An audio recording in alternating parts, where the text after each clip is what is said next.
Good morning, y'all. It's Lippy. Don't be mad.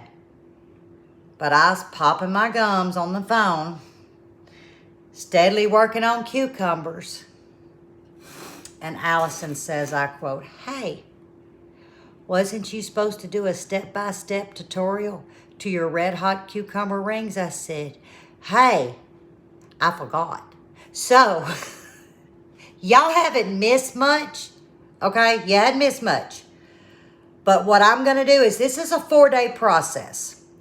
I'm going to, in the description to this video, I'm going to list all the ingredients that you're going to need to know, or you're going to need to have, okay? I'll list all the ingredients you'll need in today's video in the description. We're on the first day of 4. Tomorrow, I'll film stage 2, stage 3, and to stage 4, the results. And what I think that'll do is allow y'all to gather up your ingredients from the description, the recipe, and then you can follow along each day and we can make it together, or you may be a day, 2, 3 days behind. But you'll have each day's step in a video, so it'll be a 4-part video. So, all I've done, because I've been gathering cucumbers for about a week, okay? All I did was wash them, peel them, cut the ends off, and I'm coring them, okay? Here is my jar. I'm going to try to get 2 gallons. If I don't get 2 gallons, then I'm going to leave it in the description, a 2-gallon process amount. But you can cut it all in half and do a 1-gallon process amount. But at least I'll give you the original ingredients.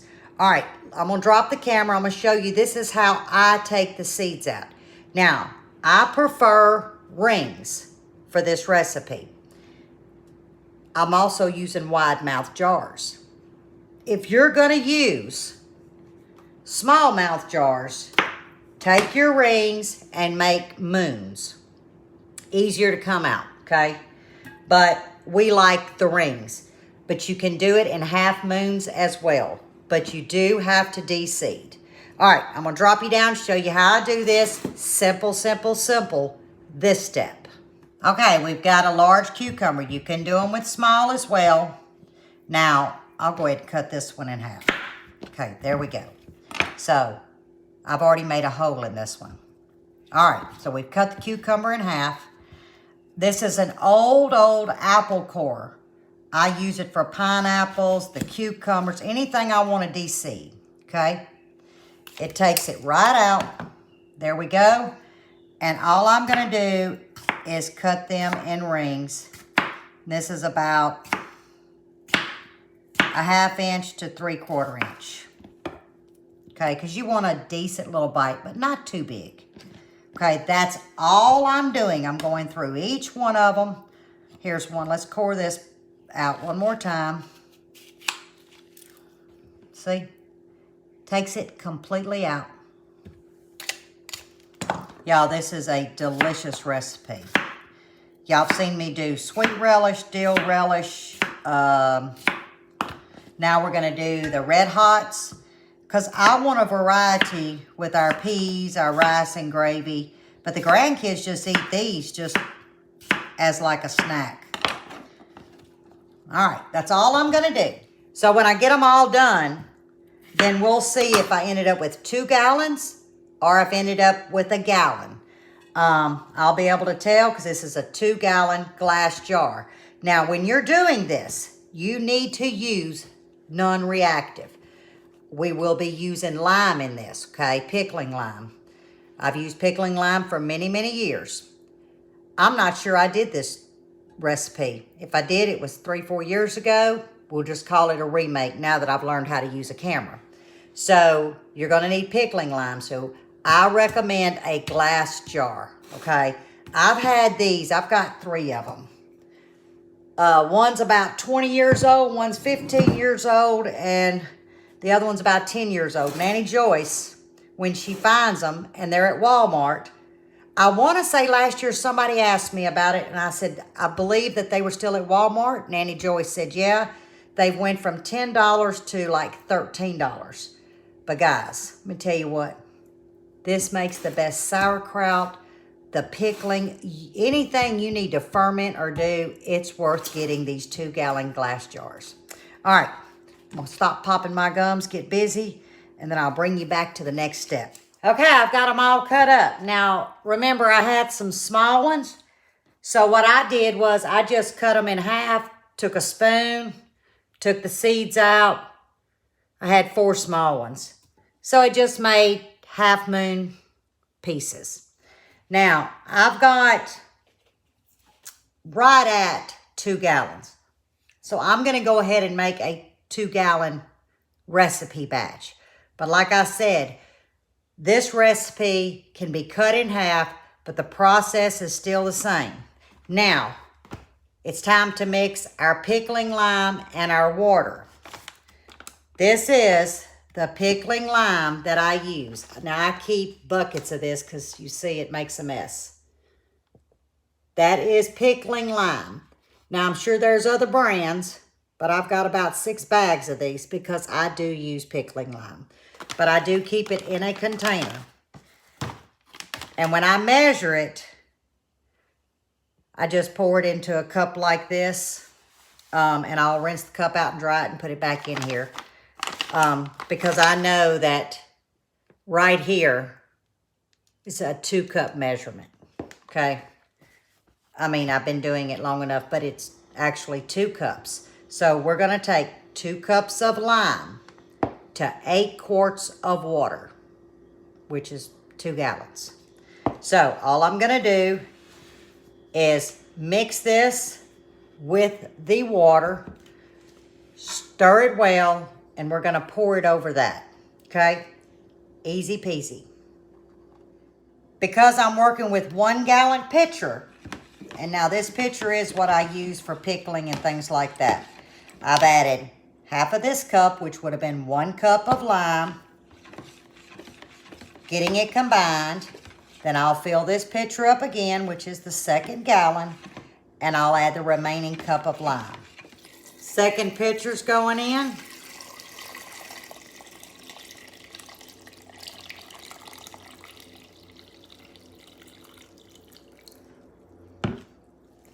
All right, let's stir it around.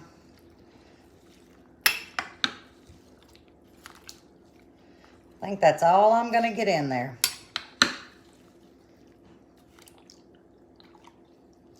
Because what you're doing is you're wanting to cover it. A little bit more.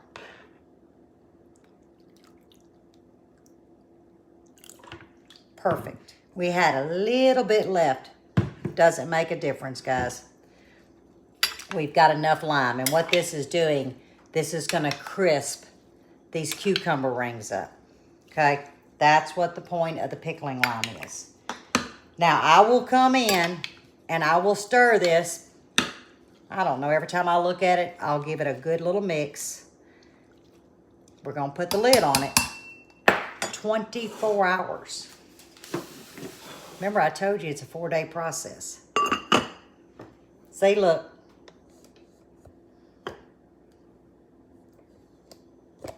Now we're going to put it out of the way. I'm going to clean my mess up. But I want to show y'all something. Some of you, I'm pretty sure most of my friends, the old typewriter paper that you had the black typewriter and you one-fingered punched, that's what this was written on. This was written back in the 60s. This has been my go-to recipe. This was my Aunt Hazel's and my mom's recipe. That's how, that'll be in my cookbook too. So, this is all I'm going to do. I'm going to set it over to the side. I'm going to put this in a, rinse it, I'm going to put it in a Ziploc bag. That way, it's got pickling lime. Don't be afraid of it. Just respect it. And then, like I said, come in, stir it 24 hours. So, I'm going to put the ingredients in the description, and I will see y'all here tomorrow, this time, for step 2. I may even throw a bonus video in behind this one. Some stuffed squash. I mean, it's supper tonight. Why not share it? I told you I might have a bonus recipe. So we're going to speed it up. And this is stuffed summer squash. You know, your crook neck or your straight neck. I washed them. Like I said, I'll speed it up. I cut the ends off and cut them in half. See? Now I'll show you what I do with them. Like I said, I washed them, I cut the ends off, and I scraped all the seeds out. Okay? And it's sitting in a baking dish. Oh, preheat your oven to 400 degrees. And this is what I did. I just took a spoon. Some are tougher than others. And I just lightly scraped until I removed all the seeds. Here's our baking dish with our squash. Okay? You're going to need about a cup of green bell pepper, a cup of sweet onion. This is a yellow sweet onion, diced. A tablespoon of minced garlic. This is 2 cups of cooked rice. I may not use it all. A pound of ground chuck. Tomato paste, salt and pepper. Today we're using Miss Lippy's Clucking Good, and some olive oil. Okay, I'm going to go in with some olive oil, and I'm just going to put a little bit in each cavity of the squash. And I'm just going to make sure that they're thoroughly coated. Easy peasy. Okay, all we're going to do is brown this ground chuck. Now, I am going to season it. Oh, I do have a cup of very warm chicken broth. Oh, there's a fly here. Just in case I need it, you can use water. But you want to make sure that it's on the hot side, your temperature of the liquid. All right, a little Clucking Good going in. Some salt. Remember, guys, you just season to taste. Now, I do like to season my meat on the front end of the cooking. About a teaspoon of black pepper. We may add more in a little while. But we're just going to get this browning. Not completely, but about halfway cooked, and then we'll add our vegetables. Okay, we've got it about halfway cooked. So let's go in with our onions and our bell peppers. We're not ready for the garlic yet. I'm sitting on a high heat, guys. This is really a dish that you can add, omit, you know, whatever you want. This is just basic stuffed squash. And the more I look at it, the more I might want to add a little Worcestershire. Or a little soy sauce. Hey, you make it your own. I'm just kind of giving you the basics. I will add a little bit more salt. I want to get the moisture out of these onions, and the salt will pull it. I mean, just a pinch, guys. But that's going to help bring the moisture out of those onions. Now that we're getting some browning and a lot of steam on y'all, we're going to come in with the garlic. We're still sitting on a high heat. All right, let's make a well. About a tablespoon of tomato paste. The flavor is amazing. Now I will turn it down to about a number 7. And you want to really cook this tomato paste for a few minutes in this well before you fold it in. Y'all have seen me do this many times.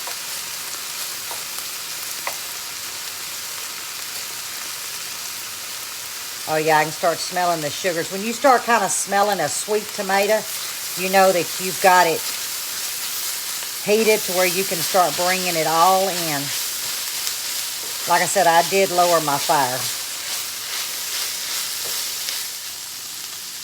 Okay, I am going to come in with maybe a tablespoon of soy sauce. I chose it over Worcestershire.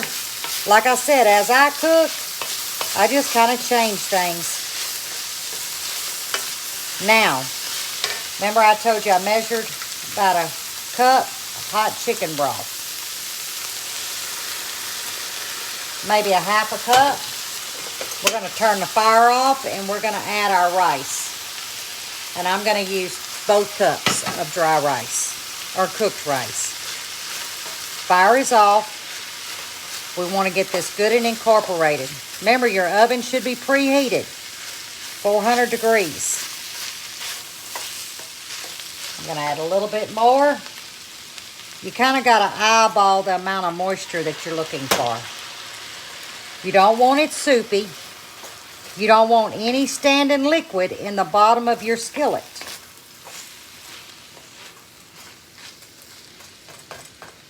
Break up some of them big pieces. All right, now we're going to get to stuffing. This is hot.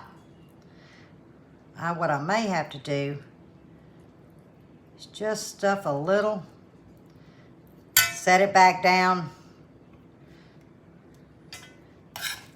and finish stuffing them. Now this will get covered with aluminum foil. And this is going to bake 45 minutes to an hour. It really depends on the tenderness of your squash. At 45 minutes, take the foil off, pierce your squash. If it's fork tender, it's ready. And then at that time, you can leave the foil off, top it with Parmesan cheese, I don't know, cheddar cheese, no cheese, but this is just the basic. Now, I will probably top these with Parmesan cheese. All right, I've got so much stuffing left, I'm just going to go ahead and cover them. But leave little pieces of squash sticking out so you know where to scoop it up at. We're not going to let this go to waste, guys. Now, if you had some bell pepper, you could take this mixture and stuff some bell pepper. Foil going on. 400 degrees, 45 minutes to an hour. At 45 minutes, check it. If it's fork tender, throw you a topping on it and make sure you don't put the foil back on. Melt your cheese, your Parmesan, whatever it is. I opted for cheddar cheese. Y'all, now it's bubbling. No way I can sample it. But you see the pieces of squash? Smells amazing. There you have it. The first part of our cinnamon cucumber rings. You see them sitting over there. I just got through stirring them. Like I said, I will leave all of the ingredients in the description. This is day 1. It's 4 days, to get it processed. I'm not going to taste test now. This is just too piping hot. I got to get a lot of stuff typed in the description. So, I will see you back here tomorrow for part 2 of something that is out of this world. So as always, stay safe, stay well, and God bless. I cannot wait till Friday for us to sample these things.